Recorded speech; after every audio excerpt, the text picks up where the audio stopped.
Penampilan Nikita Mirzani tuai nyinyiran usai dituding tiru gaya Agnes Mo. Pamer aksi panggung, Nikita Mirzani malah tuai nyinyiran warganet.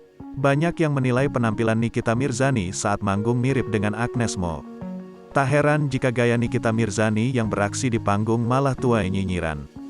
Seperti diketahui, Nikita Mirzani termasuk artis yang namanya tak asing di dunia hiburan.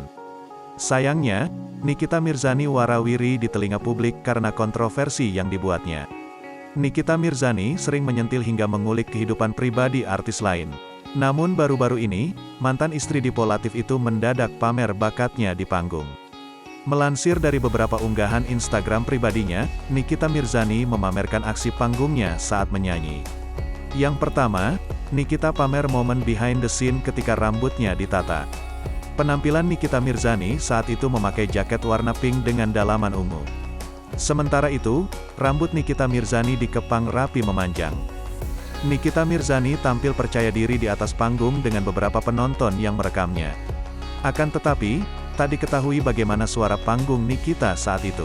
Penampilan Nikita Mirzani yang sudah totalitas itu ternyata malah banjir nyinyiran warganet.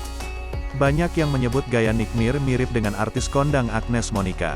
Bahkan ada pula yang menyebut bahwa acara Nikita Mirzani masih kalah ramai dari acara Bunda Korla.